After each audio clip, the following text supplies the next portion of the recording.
Every time you go and see vehicles, you have to ask yourself, the second I grab the key from that salesman and take this car home, am I willing to lose money? Unless you're buying products like special edition Ferraris, Bugatti, or some other highly desirable vehicle that people are willing to bend over backwards to get, you're going to lose your shirt on any vehicle you buy. Now why? Because all products have a resale market. And the second you grab those keys, that vehicle is worth less than what the dealership is selling it for. And make no mistake, electric vehicles have a harder go at this. And that is what we're going to be talking about today.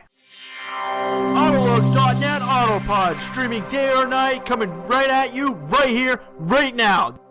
Welcome back to the AutoLooks podcast. I am your host, the doctor to the automotive industry, Mr. Everett J himself, coming to you from our Facebook, Twitter, and LinkedIn page. Like, share, or comment if you like this podcast, or check us out on one of our many streaming sites from Podbeam to iTunes to YouTube to even Google Play. We have them all and we're hooked up to all of them. And if you're looking for up-to-date information about this podcast and even images about the products we're talking about in this podcast, see us and hit us up on www.autolooks.net for all of the information about this podcast, any of our others, and for the most exclusive and inclusive automotive corporate website link page in the world. From big or small, we have them all. AutoLooks has a link to every car company in existence around the world, and if we don't have it, let us know. So today we're going to be talking about the fact that the second you grab a pair of keys from that salesman who was so nice to you over the past, let's say a couple minutes, an hour, hell, even sometimes months, pleading with you to buy a vehicle from him. But he always fails to mention the fact that the second you grab those keys, you can lose upwards of 12% of the resale value. Yes, 12% is an industry average. Some cars can be low, like 8%, and some of them get as high as 33%. I remember being in college. Chevrolet Cavaliers. One of my roommate's brothers bought a 1998 Chevrolet Cavalier Z24. The second he grabbed his keys and drove it off the lot, he lost 32% of the original resale value of that. Can you imagine that? You're already further into debt with your vehicle the second you take it home. And that's one of those things that people never ask the questions when they're looking for vehicles. They never ask, how much is this going to lose? And when it comes to the electric vehicle marketplace, this is a question that people really need to ask. Because you have to remember, those batteries, they don't last forever. An internal combustion engine, you can replace parts on it and you can keep it going. The original Daimler-Benz motor wagon still operates to this day, being nearly 130 years old. It still operates. Most of the original Tesla Roadsters do not operate on the original power source that sat under their floor. And if you're one of the few who bought one of these, you shelled out anywhere between $12,000 and $25,000 to replace the batteries. Now, when you already shelled out $160,000 for this Roadster to begin with, and then you had to shell out almost $20,000 to replace the batteries, do you ever think you're going to make your money back off a vehicle? Now, we get it. Cars are not products you make money off of. There are some that you can't. Select ones that you can buy and turn and make a profit off of. But an electric car is not one of them. And the original Toyota Prius proved that to myself and everyone else in my automotive design course in college. As the second generation came out, Toyota started to realize that the battery life cycle of the original Prius is between 8 and 10 years, depending on how much you charged it and how much you used. Now, after 10 years, those nickel hydride batteries had to be replaced. And at a whopping $6,800, that's $6,800, most people chose not to do it because that was worth more than the car itself. You could put that $6,800 into the original first generation Prius, and if you turn around and resold it on the resale market, you were lucky if you got $5,000. So you were still further into debt. Not something you really want to know. Now, there are products out there that hold their value. Trucks and SUVs being part of them. The Jeep Wrangler, even for how bad its engine is and how many defects and problems that vehicle has over its life expectancy, the Jeep Wrangler is one of the few vehicles that has a low resale depreciation. It ranges between 6 to 8%. Limited,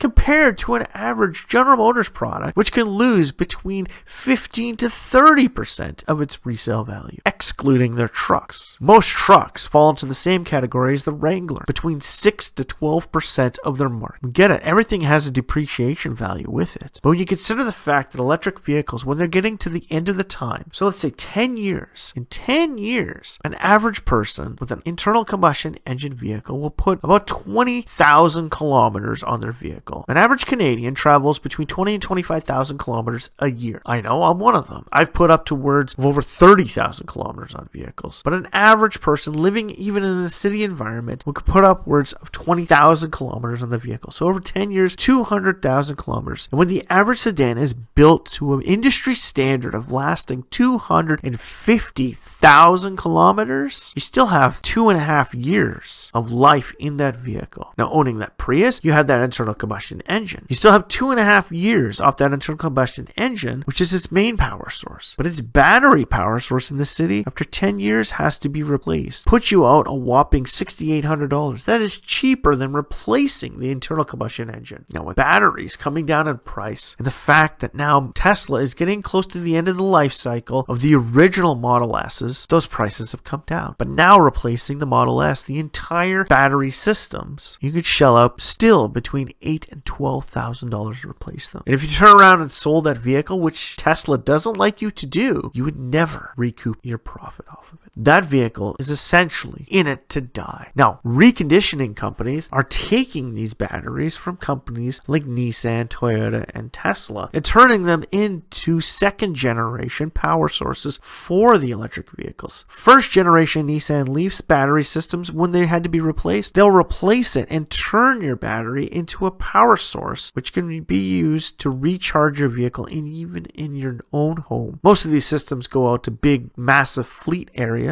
like airports, fleet services, and rental services, but you can utilize it for home use. But ask them, if you're going to repurpose this thing, are you going to give me a discount? Their answer will always be no. So you got to think about it. When you're buying your Tesla, when you're buying your Leaf, and you're buying your Prius, you should ask that question to the salesman and say, at the end of my life cycle, when I have to shell out nearly $6,000 to replace those batteries, are you including that in my original price? Or are you deducting it off of the existing price that's on the sticker? So when that thing says $42,000, shouldn't I be paying $36,000? But that's where the government rebates come in. They gave you those rebates in the hopes that you would buy those vehicles so that at the end of the life cycle, that big bang would be a lot less big. But do most of us just take those incentives and put it in our savings knowing that we're going to have to pay a substantial amount of money to replace those vehicles? Or do we just put it in our pockets and go out for sushi? Most people would. So when you consider it, the difference between an internal combustion engine vehicle and a battery powered vehicle, is the savings substantial? Now, we do know if you turned around and sold a 10-year-old Model S or a 10-year-old Audi A6, which one would have depreciated the most? Tesla actually would. Even with limited numbers out there, it still would depreciate a lot more because most people buying it know that they're going to have to shell out tons of money to replace these battery packs. Or even in instance, they might have to refurbish those battery packs.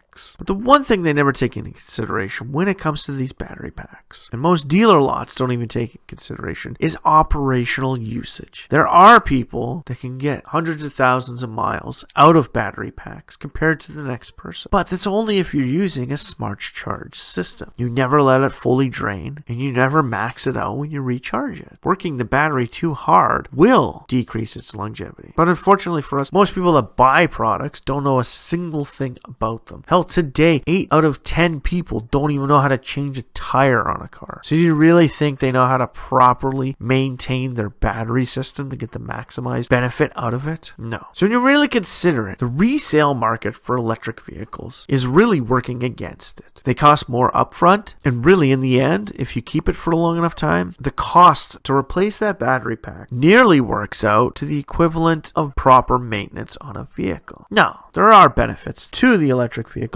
whereas you don't have to do your fluid changes. Every 3 months, you don't have to change your oil. You don't have to pump gas into it. You don't have to use injector fluid. You don't have to worry about parking it in your garage and leaving it for too long, or to get seized up or gummed up. There are many benefits to it. But unfortunately, these aren't things that have moved into the resale market. Most dealerships won't tell you. But really, when you look at it, most dealerships don't even take a chance with reselling electric or hybrid vehicles, because they know that if they sell it and they put a warranty under it, that battery pack fails, they're out a ton of money. So really, the resale market for EVs is only person to person. Dealer to person doesn't work out as much as person to person. So really, in the end, is owning the EV so much better than owning an ICE? For now, it's not. But when battery technology gets better and its prices come substantially down, the cost of ownership will greatly decrease and its resale value will greatly increase. But until that day is met, electric vehicles are very poor performers on the resale market. So in the end, when you're looking for a new vehicle, looking at its maintenance costs over time and what you may have to shell out in the end might be two of those things that you might want to consider. Sure, an electric car will save you tons and tons of money on gasoline and oil changes, but in the end, on its maintenance, you still have suspension parts, you still got tires, you still got bent rims, you still got brakes, all the standard wear parts. Do you really come out ahead? Especially knowing that at the end of the life cycle of that vehicle, when you go to sell it, you're going to earn even less than a similar internal combustion engine vehicle. Those are things you have to reconsider when thinking about joining the EV marketplace. So all in all, when we take a look at the marketplace, yes, it does work as a benefit and a bust towards the EV marketplace. People knowing that it costs so much will drastically decrease the price of it. But as prices for batteries come down, that mentality will slowly change. In the next decade, by 2030, we will see how that market will substantially change. And eventually, by 2030, we'll start to see EVs actually hit the resale market at price points comparable to internal combustion engine vehicles. But until then, governments around the world have to realize that they can't force people to just buy electric vehicles, because when there are people that can only afford used car market, they're going to be pushed right out of the marketplace, which means now your market has shrunk. And that is the last thing this market needs to think about, look at. So in the end, can it get better? Yes, it will. Are we past the hard times? Not yet. EVs are eventually going to have a future in the world, but not today. So from all of us at AutoLooks, if you liked what we heard, please like, share, or comment down below on our site or on our social feeds. And if you have trouble finding us, remember, www.autolooks.net has all the links to all of our streaming sites, social media, and from big or small, we have them all, our corporate websites from around the world. So strap yourself in for this one fun, wild ride as we lose our shirts in the EV resale marketplace.